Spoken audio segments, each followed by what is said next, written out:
Hello friends, my name is Lalit Soni and you are watching Target UPSC Prelims 2024 by Drishti IAS. In this initiative, we have come up with two kind of modules. One is related to your current affairs and second is your MCQ practice. In today's video, we will be talking about current affairs which are related to your international affairs.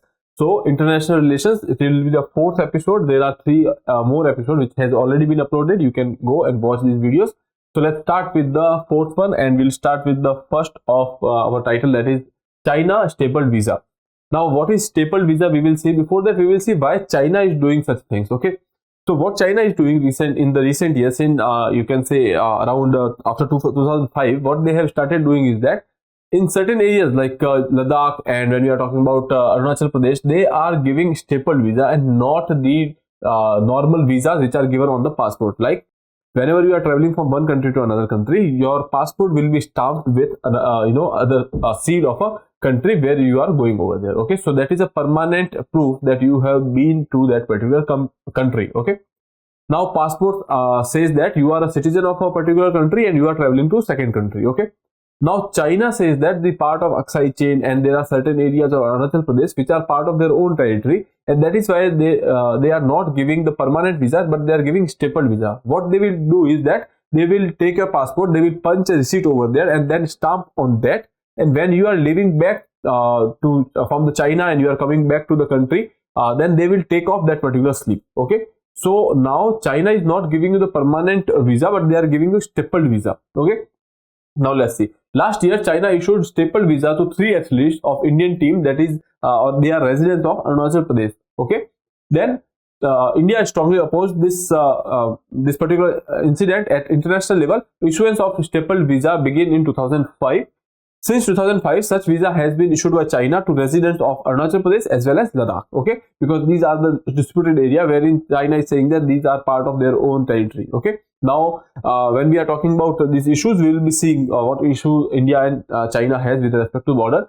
Coming to the stapled visa, passport is not stamped in stapled visa. So basically, that is when we are talking about the passport. This is your passport, and then stamp should be there on this particular page of the passport. Okay, but what they will do is they will take a slip. They will attach it over here and then they will stamp over there on that particular slip. When you are leaving China, they will take off this particular slip. Okay, so there is no record that you have been coming from came from India and then you visited China and you are going back over there, because they are saying that there is no need of visa while you are in your own territory. Okay, that is China's stand.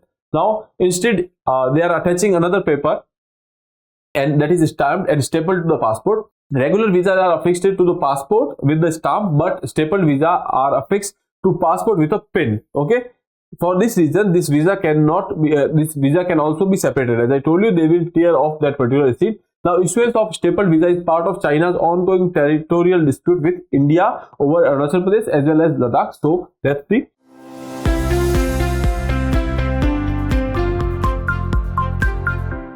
China recognizes stapled visa, okay, and India is protesting against them. India rejects that particular strategy of China. Now, what are the disputes between China and India? Why in that particular area of Arunachal Pradesh and Ladakh, they are saying that you don't need any kind of visa to visit China because you are citizen of that particular country, because these areas are under Chinese authority. Okay, but that is not true, because obviously when we are talking about the Arunachal Pradesh, Ladakh, these areas are part of our own territory. They are decided by the McMahon line and India recognizes the McMahon line and China has issues with the McMahon line. Okay, now China disputes India's sovereignty over the Arunachal Pradesh and challenge the validity of McMahon line.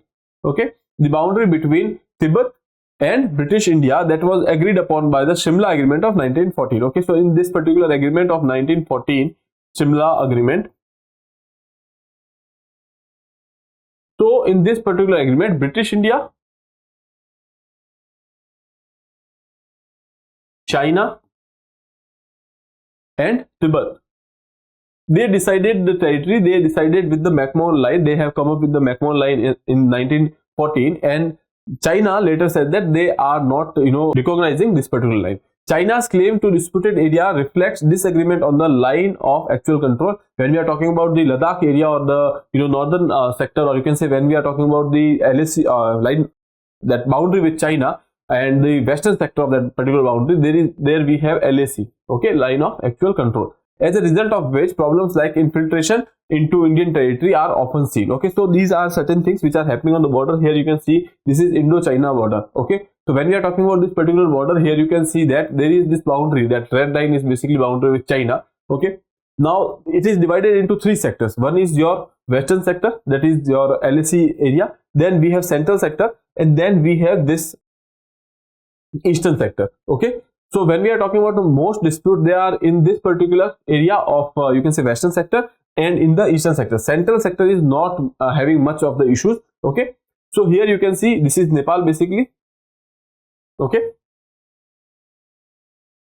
so we have boundary with China till here, and then from till over here. Okay, and then this is your Arunachal Pradesh part, which China says that they have sovereignty over there as well. Okay, now when we are talking about this particular area, there are various you can say places which are disputed. That is, one is your Despang Plains.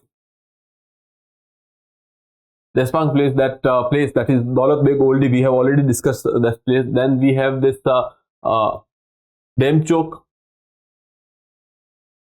Then we have Pangong Tso. You must have heard recently there was this issue in the Pangong Tso, then on the Galwan area. Okay, then we have Hot Spring area.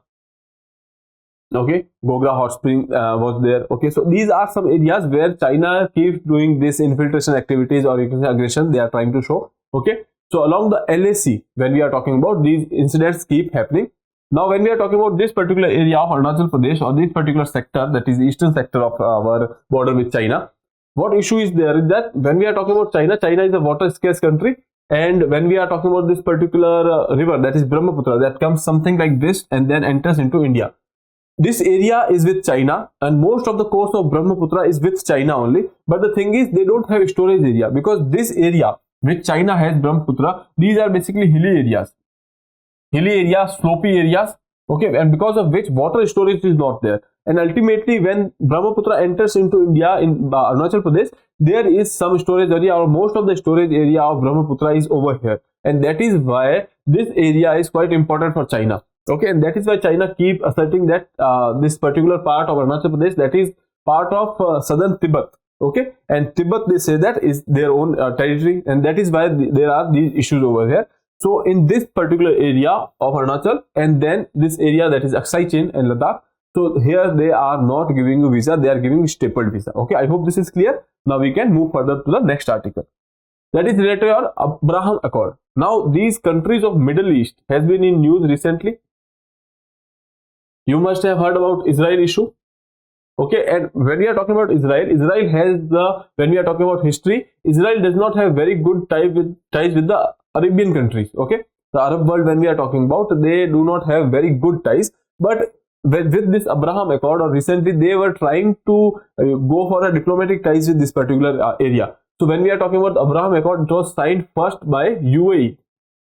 Okay, and after that various countries follow the suit. Okay, so Abraham Accord has been recently in news because this particular area was in news. There are various issues that are going on in the Middle East region. That is why this region becomes even more important for you. I would want you to go through the map of this particular region very carefully. We have discussed all these maps earlier. Now Abraham Accord completes 3 years in September 2023. Okay, it started in 2020. The United States brokered the Abraham Accord. So USA was the, you can say, middleman over here, and they started this Abraham Accord between UAE, and then Bahrain also joined it, and Israel was also part of it. Obviously, the issue was between Israel and the Arab world. So with Israel and UAE, this started, and Bahrain also joined this particular Abraham Accord at that point of time, and later various other countries has also joined. Okay, and this particular accord is to normalize the relation between the Arab countries, or you can say Arab Gulf state, and Israel. So that was the aim or objective of this particular accord, that they will try to normalize the relations which was historically tense. Okay, the Abraham Accord marked the beginning of the political, economic, and the security integration in the Middle East. Okay, now coming to the more details over here, you can see what is the Abraham Accord. So Abraham Accord are the series of agreements which was signed in 2000 between Israel and several Arab nations. the symbol of historic change in the diplomatic relations in the Middle East. As I told you, historically these relations between Arab countries and Israel was not very good, and with this Abraham Accord they tried to build cordial, or you can say normalize their relationships. Now primary country which are involved first is Israel. Obviously this is the one party, and Arab countries are the second party. So they are trying to go for little bit normalization and build diplomatic relations with the Arab world. Okay, so that is one thing. Then UAE. So when we are talking about the UAE, United Arab Emirates, so here you can see this was the first Arab country to announce that they will normalize the relations and go for the diplomatic ties with the Israel. Okay, the historic agreement includes establishment of the full diplomatic ties relations with Israel, that is economic, technological as well as cultural exchanges. After UAE, Bahrain was the country which joined, that is Bahrain followed the UAE by signing a similar agreement. Bahrain-Israel peace agreement also include diplomatic relations and the cooperation in various fields. Okay, this is similar. After Bahrain, there are two more countries which has taken interest, that is one is Sudan. Sudan joins or rejoins the Abraham Accord by agreeing to the normalized relations with the Israel. This marked a major change in the Sudan's foreign policy and led to Sudan to be removed from the US list of state-sponsored terrorism. Now this is the exchange. Here you can see that they have USA has listed off them from this particular list, and then they have agreed to have better ties with the you can say Israel. Now Morocco has also joined the Abraham Accord in the exchange of one thing, that is the agreement include recognition of Morocco sovereignty over the Western Sahara. Western Sahara is a place which are trying to get separated from the Morocco, and here they are saying that if Israel gives the recognition that Western Sahara is under the sovereignty of Morocco, then they will go for the this particular ties with Israel. So that is give and take relations between Morocco and Israel as well. Okay, and USA is the country which is brokering all these deals. Okay, but when we are talking about Sudan, there was certain you can say domestic issues because of which that was not materialized, but the thing is they have signed the agreement as of now. Okay, here you can see one country is Israel, then you have UAE, you have Bahrain, you have Sudan, and then you have Morocco. Okay, now this part, basically this particular part is Western Sahara, which Morocco is saying that they have sovereignty over Western Sahara. Okay, I hope this is clear. Now we can move for the next part. Russia-Ukraine peace plan. Okay, so in 2023 also there was this peace plan which was discussed under the Shangri-La dialogue which has happened. Okay, but other than that, recently also there is this Swiss peace plan that is in news, and because of which this Russia-Ukraine issue is in news. Okay, several countries including Indonesia, China, Thailand, Singapore presented a peace plan for Russia-Ukraine conflict during the Shangri-La Dialogue Defense Summit happened in Singapore 2023, aimed to resolving the conflict between Israel and Ukraine. When we are talking about Israel and Ukraine, you know that in 2014 Russia has gone for Crimea. Okay, that is one thing, and in 2022 February they have gone for Ukraine. So Crimea was annexed by Russia in 2014, but in 2022 Russia attacked Ukraine and occupied some of the territories. Okay, so that was the issue, and that issue has been going on till then, from that particular time, that is February 2022. Now issue is that why these countries, Indonesia, China, Thailand, Singapore, why these countries are interested? Because the trade has been impacted because of this particular incident which are happening in Ukraine. Other than that, also when we are talking about the export or the export of the grains, Ukraine is a bread basket, you can say, of that particular area, or you can say bread basket of the globe. So Ukraine has this capacity to export grains from that particular area. So that was the reason because of which the trade was impacting, food security in that particular area was impacting, and that is why these countries are also even the whole world is interested in going for a reduction in the conflict over there. Now Indonesia's peace process, they have said that serious economic and the food supply issues has affected the Asian countries, with calls for a halt in the hospitality currently underway, both Russia and Ukraine. Okay, so that is the issue, that is economic and the food supplies. Okay, that is one thing. Second, when we are coming to the plan, that was the ceasefire in the current situation and then immediate cessation of the hostilities. Okay, then there was this China's peace plan. So they have given 12 peace points, or you can say 12 points peace plan over there. They have proposed by the China, and it is to end the hostilities between Russia and Ukraine. The plan includes seeking a ceasefire while considering Russia's security concerns, providing humanitarian assistance to Ukraine, facilitating prisoner exchange and lifting unilateral sanctions. Okay, so this was the China's plan. Then here you can see there was this Western allies. Western allies are basically with Ukraine, because you know that Ukraine wanted to have this NATO's membership, and that is why US is also supporting Ukraine. And even in today's newspaper, I have seen that this particular Ukraine has got aid from USA, and this has been happening for a long time now. Now Russia-Ukraine war. So as I told you, in 2022, Russia launched a full-scale invasion of Ukraine, targeting cities across the country with missile attacks and advancing troops and the proxies on multiple fronts. The attack led to global crisis and humanitarian disaster. The main cause of the conflict is historical, geopolitical, and ideological. Okay, other than that, also when we are talking about the nature of Russia, Russian nature is to expand. Okay, so that is why they have gone for the annexation of Crimea. Then they are going on the attack on Ukraine, because they want to have this particular control over the trade in the Black Sea and then Mediterranean Sea. Okay, so that is why that is important, because most of the Russia's port are ice covered, because they are in the Siberian region, or you can say northern region. Okay, that is why for trade they have to take control of this particular area. Okay, now moving further, this is the area, or you can say this red part over here. You can see that this is basically area which has been occupied by Russia by military invasion. Okay, so this is Russia and this is your Ukraine. Then there is this very important river in this particular part, that is Dnieper river. Okay, so that is important for you. So that is the map of this particular area. Now we can move further with the next article. That is related to Shangri-La Dialogue Defense Summit, which we have already seen recently, that this peace talks has been talking about in this Shangri-La Dialogue. Okay, we will not go into much details of this dialogue, just have an idea of this particular thing. This is an annual intergovernment security conference organized by the International Institution for Strategic Studies, that is IISS, an independent think tank in Singapore. Okay.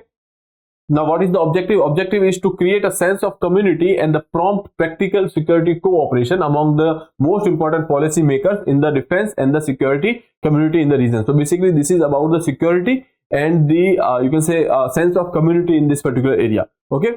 Now, dialogue is named after a hotel name, that is Shangri-La Hotel, which is in Singapore, where this dialogue is happening. Okay, since 2002. So that is about Shangri-La Dialogue. The dialogue was attended by the defense minister, permanent heads of the ministries, and the military chiefs of the most Asia Pacific states, as well as legislators, academic experts, journalists, business representatives. So you can say that most of the stakeholders are basically meeting in this particular dialogue. Okay, so that is Shangri-La Dialogue Defense Summit.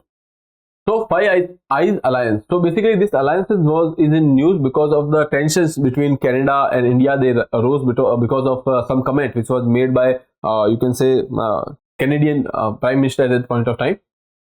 Now they have said that they are talking on the basis of a report which is coming from this particular alliance, that is Five Eyes Alliance. Okay, the last year Canadian Prime Minister referred to the report of Five Eyes Alliance, citing this report there was a talk of tension between Canada's relations with India. Okay, now what is Five Eyes Alliance? So this is an alliance of intelligence sharing basically. So this is between US, UK, Australia, New Zealand and Canada.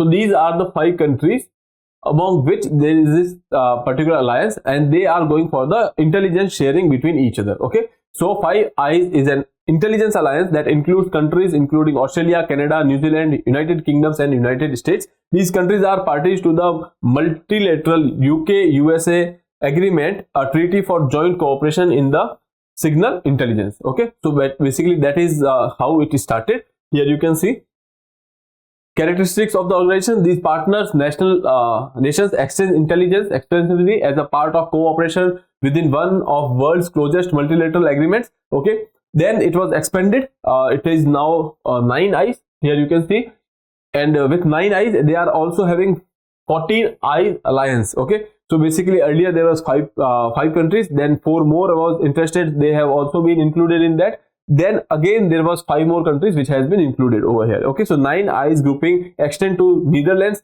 Denmark, France and Norway, while the 14 eyes block is including Belgium, Italy, Germany, Spain and Sweden. Okay, so these are the countries which are basically part of your Five Eyes Alliance, that is UK, USA, Canada, Australia and New Zealand. With them, these 4 are added: Netherlands, Denmark, France and Norway. Then it becomes 9 eyes, and then there is 14 eyes alliance, or you can say grouping, that is basically Belgium, Italy, Germany, Spain and Sweden. They are also a part of it. Okay. Now, why 5 eyes, this particular alliance was formed? So in 1943, there was this alliance, that is Britain-USA alliance, that is basically BRUSA. Okay. This was actually part of this UK-USA Foundation Agreement, that is UK-USA Agreement. Then this particular agreement was signed to share intelligence between 2 countries, that is US and UK. Then later in 1946, they have signed this treaty, and Canada has joined in 1949. Then New Zealand and Australia has formed alliance in 1956. Okay. So it started from 1943 until 1956. Countries has come and joined this alliance, and ultimately this came into the current form. Okay. So starting from 1943, and in 1946 they have signed this particular UK-USA agreement, and then in 1949 Canada joined, and in 1956 it forms the current you can say 5 eyes, that is basically Australia and New Zealand. Okay. Now these are the countries here, you can say, that is your Canada, USA, UK, Australia, New Zealand. Okay, I hope this is clear. Now, Quad Summit 2023. So this particular summit has happened in Japan. Okay, and 2024 summit, that will happen in India. Please remember that. Okay, so what is Quad? So Quad is basically a strategic grouping which is of basically 4 countries. Okay, one is your USA, second is your Japan, third is Australia, then we have India. Now, what is the objective of this particular grouping? This objective of this grouping is to make sure this region, that is Indo-Pacific region, is free from influence of any other external power, and they are believing in the freedom of navigation in this particular area. Okay, and they are trying to have a if we are talking about the original, or you can say the right intent behind this was relating to the navigation and the freedom of navigation in this area. Other than that, when we see that in this area the influence of China is rising, and ultimately to counter that we are coming up with this particular strategy, that is Quad. Okay, but officially you cannot say that it is to you can say counter China, but again this is the real intent behind it. Okay, so informal strategic dialogue forum between India, US, Japan, Australia, that is Quad group, was established in 2017, and it was formed to create a new strategy to keep the Indo-Pacific region free from influence of any external power. Quad summit will be organized in India, that is 2024 summit will be organized in India. Okay, so I hope that is clear. Here you can see this is India, then we have Australia, we have Japan, USA, and we have Japan over here. Okay, so that is basically your Quad. Okay, so I hope this is clear. With that, I would like to take your leave. I'll see you in the next episode. Till then, have a good day. Thank you.